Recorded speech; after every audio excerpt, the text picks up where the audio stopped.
Hi అండి. Hi Dhanush గారు, ఎలా ఎలా ఉన్నారు? ఉన్నారు? ఐఎమ్ గుడ్ అండి. మీరు ఎలా ఉన్నారు? నేను చాలా బాగున్నాను. చాలా రోజుల తర్వాత చూడటం కొంచెం హ్యాపీ అనిపిస్తుంది. అవునా?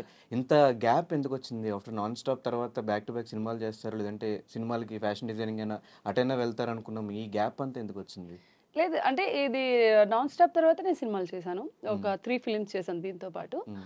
అవి కూడా అబౌట్ టు రిలీజ్. హ్మ్. అది అయిపోయిన తర్వాత నేను ఎక్కువ మూవీస్ తర్వాత గ్యాప్ తీసుకుంది పొలిటికల్ ఎంట్రీ కోసం. అప్పుడు ఒక 1 ఇయర్ గ్యాప్ ఆల్మోస్ట్. హ్మ్. ఎందుకంటే ఆ 1 ఇయర్ నేను అటు వెళ్ళాను. వెళ్ళి అక్కడ కాన్స్టిట్యుయెన్సీ సైడ్ వర్క్ చేయాలి కాబట్టి.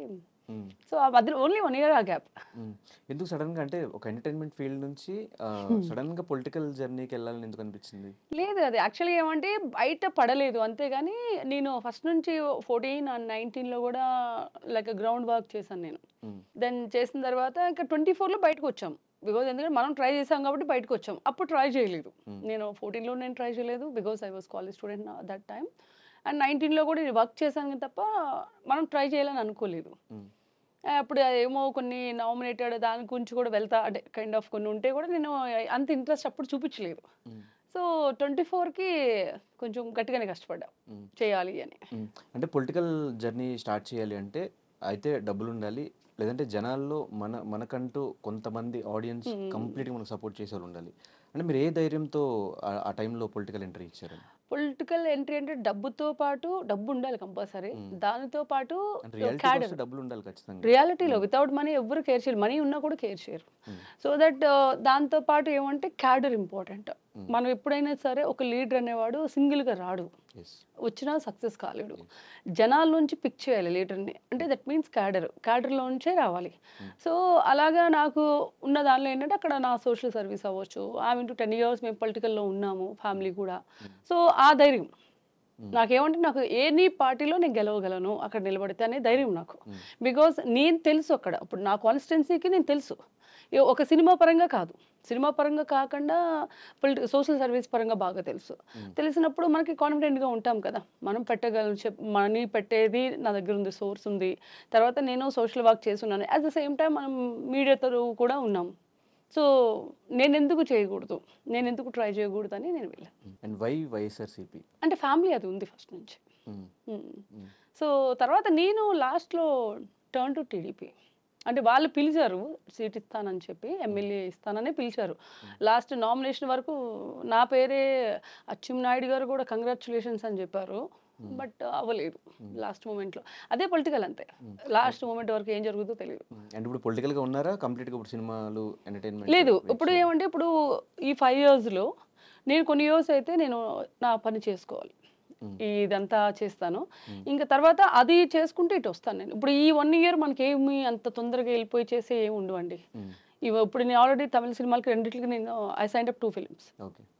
పొలిటికల్ అయిన తర్వాత. Okay. So, end of the day target politics. Yeah! Ultimate goal is the political life. అంటే ఏదన్నా ఒక దారిలో వెళ్ళడం వేరు.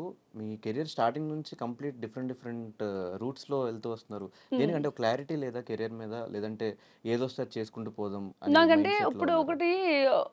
ఒకటే చేసి అందులోనే ఇప్పుడు స్పోర్ట్స్ ఉంది. స్పోర్ట్స్‌లో ఐ సాటిస్ఫైడ్. హ్మ్. నేను తెలియని ఏజ్‌లోనే నేను చిన్న ఏజ్‌లోనే నేను గాట్ మెడల్స్ అండ్ అన్నీ. మా అయితే ఏముంటుంది ఫైనల్‌గా గవర్నమెంట్ జాబ్ నాకిస్తారు. హ్మ్. అందరితో పాటు నేను పొద్దునెళ్తాను, వస్తాను. I don't like that kind of job. Hmm. You have to find out everything new world. Hmm. So, నాకు నచ్చేదేమంటే ప్రతిరోజు కొత్తగా అనిపించాలి లైఫ్‌ని. స్ట్రగుల్ అవ్వాలి. ఇప్పుడు రిలాక్సేషన్ లైఫ్ వచ్చేసిందనుకోండి, లైఫ్ మీద విరక్తొస్తది. ఒక 40, 50 ఏళ్ళొచ్చేటప్పటికి ఇదే నార్మల్ ఇండియన్ కైండ్ ఆఫ్ అయిపోతాం. వెళ్తాము, కాఫీ తాగుతాం, పొద్దున్న జాగింగ్ చేసుకొచ్చి ఇంట్లో కూర్చుంటాం. ఇంట్లో కూర్చునేది ఉండకూడదు. బికాజ్ హ్మ్. మన టైమ్‌తో పాటు పక్కోళ్ళ టైం కూడా కిల్ చేస్తాం మనం. హ్మ్. బట్ ఒకటే దాని మీద ఫోకస్ పెట్టుంటే ఇంకా హైట్స్‌కి రీచ్ అయ్యే ఛాన్సెస్ ఉంటాయి. నేను ఇంకా ఇప్పటి వరకు మెడల్స్ ఇంకా రీగ్రెట్స్ హ్మ్. లేదండి నాకు. ఒకే దాని మీద ఫోకస్ అంటే నేను స్పోర్ట్స్‌లో ఐ కెన్ సే హైయెస్ట్ హ్మ్. ఏజ్ ఆఫ్ 16 లోపలే నేను అన్నీ చూసా. హ్మ్. అయిపోయింది. డిజైనింగ్ 50 ఫిల్మ్స్ అబోవ్ నేను చేశా. ఆల్ 3 దానిలో. తర్వాత ఇంకే దేనిలోకొచ్చాను నేను ఎంటర్‌టైన్‌మెంట్. డిజైనింగ్ నేను చదువుకుంది అదే. సో, అందులో సాటిస్ఫైడ్. అండ్ హ్మ్. Life long I have my own business. నా బొటిక్ నాకుంది. హ్మ్. నేను జీవితాంతం చేసే జాబ్ అది. ఓకే అండి. బట్ యాక్టింగ్‌కొచ్చేటప్పటికి యాక్టింగ్ అనేది సడెన్ ఏజ్. ఆ ఏజ్‌లోనే కొన్ని చేయగలం. హ్మ్. అండ్ దీనిలో ఇప్పుడు నేను సిన్సియర్‌గా యాక్టింగ్‌కి మొత్తం ఎప్పుడూ ఫోకస్ పెట్టల. నాకొస్తే అవకాశం నేను చేశా. కానీ పొలిటికల్ అనేది 2014 నుంచి నేను ఉన్నాను దాని మీద. అంటే బయటకు రాలే, ఆ ఏజ్ నాకు కరెక్ట్ కాదు, మేబీ ఆ టైం నాకు కరెక్ట్ కాదు. ఇప్పుడు నాకు ఏదైనా మనం చేయగలం అన్న టైంలోనే బయటికి రావాలి. ఇప్పుడు నేను చేయగలను, I have that much of knowledge, ఆ ఏజ్ ఉంది. ఇప్పుడు నాకు ఒక ఏజ్ కూడా ఉంది కదా, నేను చేయగలను. I can speak to anybody. In case మీరు నాకు ఆన్సర్ చేస్తే కూడా నేను చెప్పగలగాలి. ఈవెన్ కాన్స్టిట్యున్సీకి వెళ్ళినప్పుడు కూడా ఎవరైనా నన్ను క్వశ్చన్ వేస్తే కూడా నేను చెప్పాలి. దద్దే అని ఇలా నేను చూస్తే నా దగ్గర ఉండదు కదా.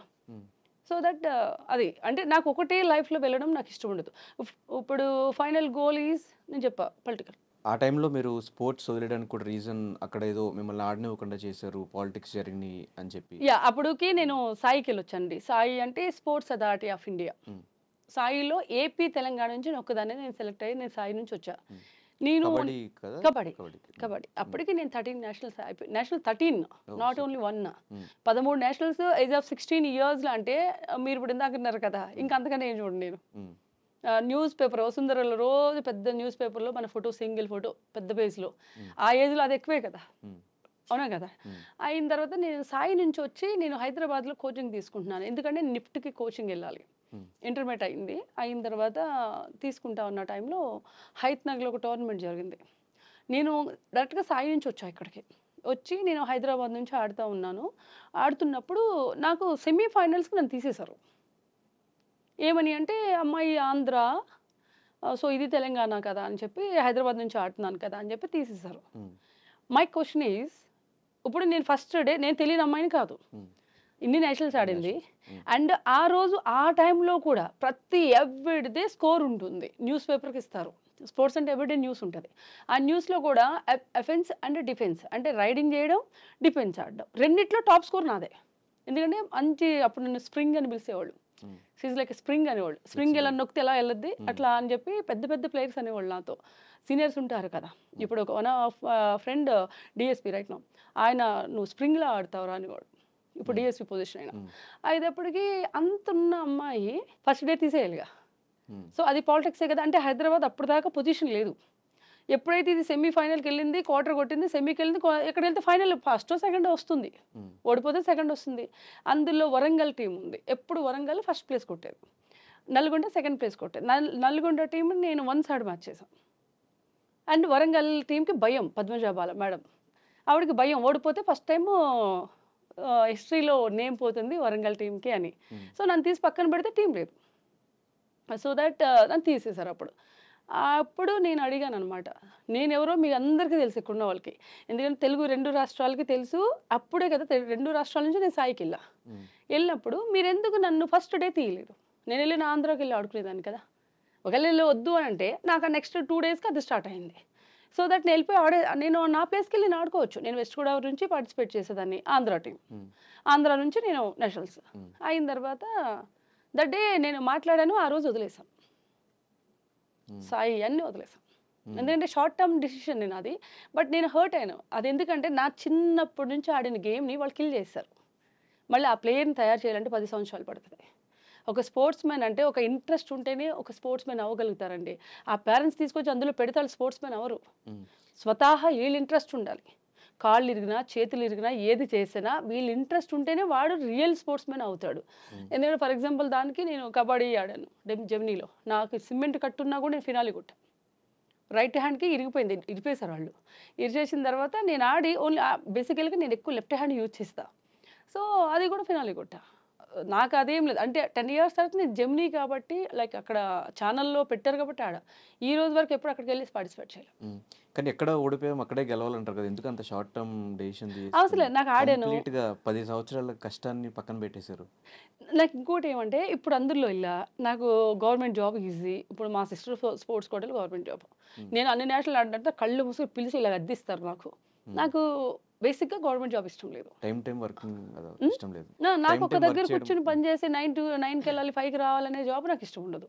రెండోది నాకు ఎప్పుడైతే స్పోర్ట్స్లో నాకు ఫస్ట్ టైం నా ఏజ్కి నేను బాగా హర్ట్ అయింది. అది అప్పటి వరకు మనకు హర్టింగ్లు గిట్టింగ్లు తెలీదు, ఇలా చేస్తుందా అదే అని కూడా తెలీదు.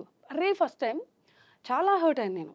అసలు నేను తీసుకోలేకపోయాను, ఆ ఏజ్కి నేను తీసుకోలేకపోయాను నేను అని. ఇది కాదులే, దీనిలో కానప్పుడు నేను దానిలో ఎత్తుకోను. నేను నెక్స్ట్ ఏంటని ఉంటుంది, అప్పుడు నిఫ్ట్లో నేను ఫ్రీ సీట్ కొట్టాలని బాగా నేను నిఫ్ట్ అంతే అల్టిమేట్ గోల్ ఈజ్ నిఫ్ట్లో నేను సీట్ కొట్టాలి, అది హైదరాబాద్లో చదవాలి అని ఫుల్గా కాన్సన్ట్రేట్ చేశాను. దాన్ని ఆబ్వియస్లీ అది చదివాను. దాని తర్వాత నేను మాస్టర్స్కి బయటకు వెళ్ళాను. సో నిజంగా నేను స్పోర్ట్స్ అదే కంటిన్యూ చేస్తే ఐ రియలీ థ్యాంక్స్ టు ఎక్కువ టైంలో నేను మేడంకి థ్యాంక్స్ చెప్తాను. బాలా మేడంకి ఒకసారి నాకు కనిపించారు హైదరాబాద్లో. ఏంట్రా నువ్వు ఇక్కడ ఉన్నా అనగానే ఇలా అంటే I heard about you you are in very good position అని చెప్పేసి ఇలా అన్నారు మీ ఊళ్ళని ఇక్కడ ఉన్నాను అన్న.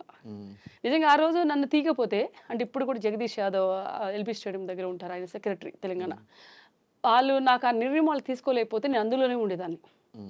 వాళ్ళు ఆ నిర్ణయం తీసుకోబట్టి నేను బయటకు వచ్చాను. సో దాన్ని నేను పాజిటివ్గానే తీసుకున్నా. ఈవెన్ స్పోర్ట్స్లో కూడా పాలిటిక్స్ ఉన్నాయి అయితే అప్పుడే ఉన్నాయి. ఇప్పుడు పాలిటిక్స్ వేరు, స్పోర్ట్స్లో ఎప్పుడో స్టార్ట్ అయ్యాయి, ఇప్పుడు చాలా తక్కువ.